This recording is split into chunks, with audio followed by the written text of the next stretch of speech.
Hey guys, welcome back to my channel. My name is Kim. If you're new here, thank you so much for stopping by. I hope that you will stick around by hitting that subscribe button down below. So today I am here with some mystery and thriller recommendations for you all.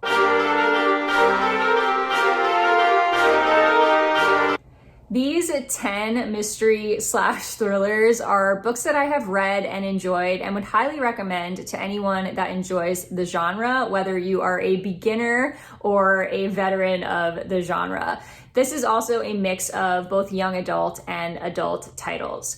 So the first book that I want to share is an absolute favorite of mine. I haven't read it in a while, but I'm really hoping to do a reread of it soon because I just absolutely loved it both times that I've read it. And that is Night Film by Marisha Pessl. This is one of my all-time favorite authors. She only has 3 books out, but I loved every single one of them. This one begins when a 24-year-old girl named Ashley Cordova is found dead in an abandoned warehouse in Manhattan. The death is ruled a suicide, but investigative journalist Scott McGrath believes that it was murder. And so he gets involved and starts investigating the death of Ashley Cordova.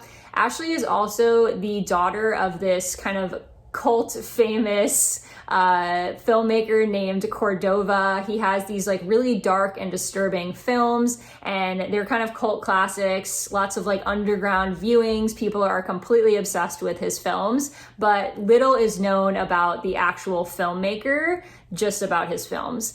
And so when Ashley Cordova is found dead, McGrath feels like it might have something to do with her father, who in the past he has tried to investigate and it did not go well. So this is the story of McGrath trying to track down what happened to Ashley, and also the story of Cordova, who is this kind of like dark, sinister filmmaker.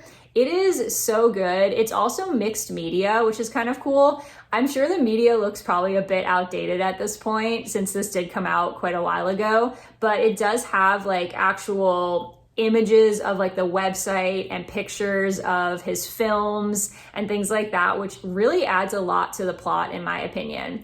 This is a dark, twisty, weird thriller or mystery, I guess you could consider it either, that I fully enjoyed. And I think it's very different from any other thriller that I've read. And I think that's what I love about it so much. The next is a book that I've mentioned many times on my channel, so this won't be a surprise, but that is Sadie by Courtney Summers. This is probably my all-time favorite young adult mystery.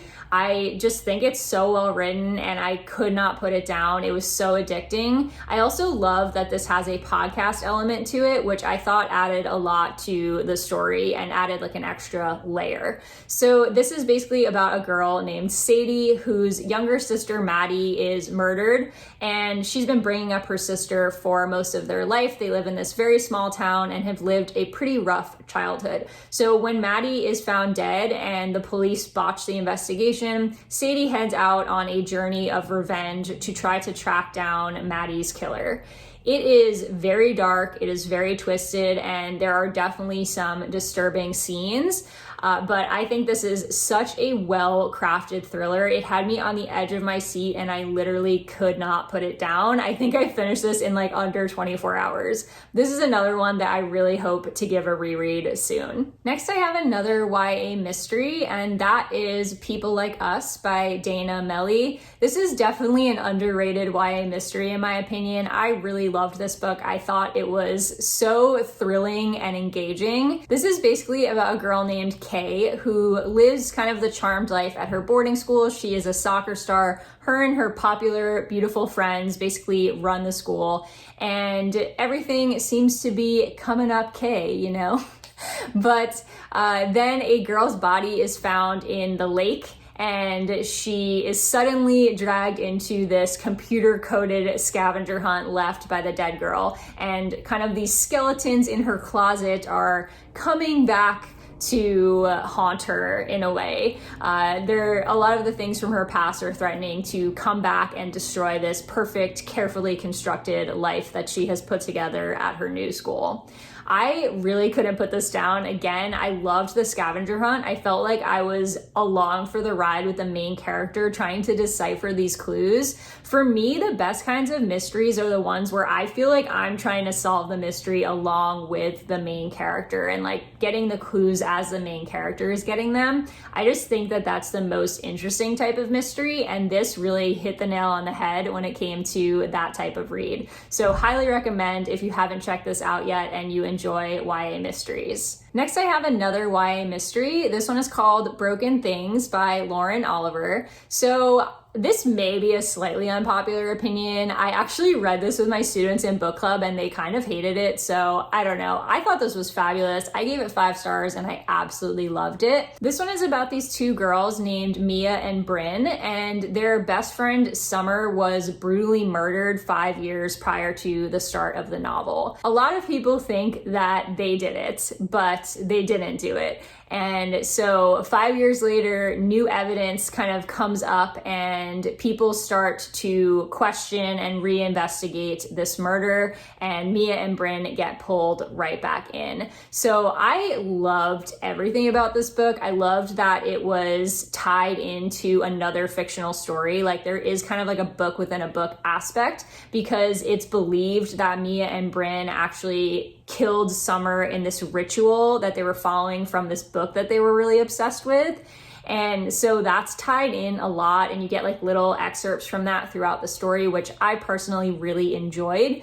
And I just felt like this was one of those like dark, twisted teenage girl type stories where you're like, teenage girls can get real mean and do some really crazy things. And I did not guess the twist at all. I thought it was completely unpredictable, and I was taken completely off guard when we found out what had really happened to Summer. So I just loved like the buildup of this. Though it is a rather long mystery at around 400 pages, I felt like it flew by and I could not put this one down. Next, I have an adult mystery by Megan Abbott, who is quickly becoming one of my favorite mystery authors. She writes teenage girls really well, and her books are always like very dark and unsettling, and she makes a lot of commentary on like toxic female friendships and just how females can really be when they're like teenagers and growing up, and even as adults, and how those friendships can cause issues, I guess you could say.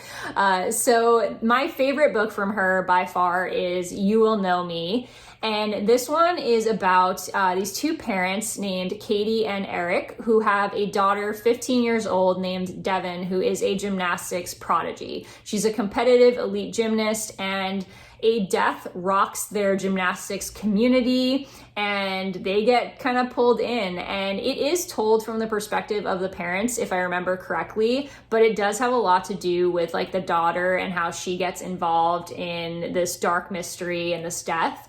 And it's a lot about like the parents kind of pointing fingers at each other and suspecting each other, and it's just a really interesting look at the elite gymnastics community, and again at like what teenage girls are capable of and how they're kind of drawn to this dark drama a lot of times. I just really loved the gymnastics aspect of this. I thought it was really well done, and I thought the interactions between the parents and the gymnastics community were just really interesting and engaging. I think if you like gymnastics or competitive gymnastics and you also enjoy thrillers, this is like the perfect combination of the two. Again, did not see this twist coming. This whole book just felt very dark and unsettling, and I really loved that about it. So highly, highly recommend. This is definitely an adult mystery, though the main character is sort of Devin, who's 15. It's definitely written and reads like an adult mystery thriller. Next, we're back to YA mysteries, because once again, I didn't organize this pile very well. But the next one is Little Monsters by Kara Thomas. I have talked about this before on my channel. I just really love this dark mystery / almost borderline horror book. This is about a young girl named Casey who moves to Broken Falls. It's a very small town. Everyone seems very nice there. She becomes friends with these two other girls named Bailey and Jade, who kind of like draw her into their circle and start inviting her to everything. And then the biggest party of the year rolls around and they don't invite Casey. So she thinks that's kind of weird. But then what's even weirder is that Bailey disappears from the party and no one knows what's happened to her. So this is a mystery following what happened to Bailey. A lot of eyes start to turn on Casey because she is kind of like the outsider in the community. She's fairly new to the community and she has to kind of figure out what happened to Bailey and take the suspicion off of her. This is super dark, super creepy. I feel like this legitimately has some really like great scenes where it just makes you feel like super unsettled. And that's why I say it's almost like borderline horror, but like young adult horror, not like adult horror, which would be scarier, if that makes sense. But yeah, highly recommend if you haven't gotten to this one yet. I really enjoyed this. And I think out of the Kara Thomas books that I've read, this is her best. Next, I actually have a series. This is a YA mystery series, and that is A Study in Charlotte by Brittany Cavallaro. This is one of my favorite YA mystery series. There are 4 books. They're all out, and I enjoyed all of them equally. I feel like this is just a really strong series overall. But this is the first book, A Study in Charlotte. This is basically a gender-bent YA retelling of Sherlock Holmes, and I think it is really, really well done. So this is about Charlotte Holmes and Jamie Watson, who are the great grandkids of the original Sherlock and Watson. They end up at the same boarding school in Connecticut, and at first they seem determined to be rivals. However, a murder takes place on campus and they are being framed. It is basically set up to mimic one of Sherlock Holmes's cases, and so they get put in the spotlight and they basically have to investigate and prove themselves innocent. The rest of the series kind of goes on from there. They are very much sequels to each other. Like, even though they're separate cases in each book, there's an overarching storyline that kind of goes throughout the first through the 4th book. So you definitely do need to read them in order. But I really enjoy this whole series. And if you haven't checked this out yet, I highly suggest that you do. Next, I have another series that falls into kind of the same category. This is Truly Devious by Maureen Johnson. Again, one of my favorite YA mystery series. I think this is pretty comparable to A Study in Charlotte. So I think if you liked one, you would definitely like the other. This is about a girl named Stevie who is accepted to this boarding school called Ellingham Academy. It's in Vermont. It's this elite school where you don't have to pay tuition if you are accepted, but they only accept people that have these kind of extraordinary talents or interests that they want to pursue at the school. So Stevie is a true crime aficionado, and she wants to go to Ellingham so that she can solve the cold case from the 1930s in which Ellingham's wife and daughter went missing. So she goes there, she's accepted, and it's just about her trying to solve the crime that happened in the 1930s, and then naturally a crime starts occurring in the present time that seems connected, and it's just such a fun series. There are like these notes that pop up and all these clues, and the mystery for this one does span throughout the entire series, so you don't actually find out the full resolution of the mystery until the 3rd book. So unlike the Study in Charlotte series where each case does get solved by the end of the book, this one does go throughout all 3. So you really do have to stick with the series if you want to find out what truly happened. Next, I have another YA mystery, and that is We Were Liars by E. Lockhart. This one's a bit of an older one. I think it came out like in the early 2010s, but I really feel like this is a classic of the YA mystery genre.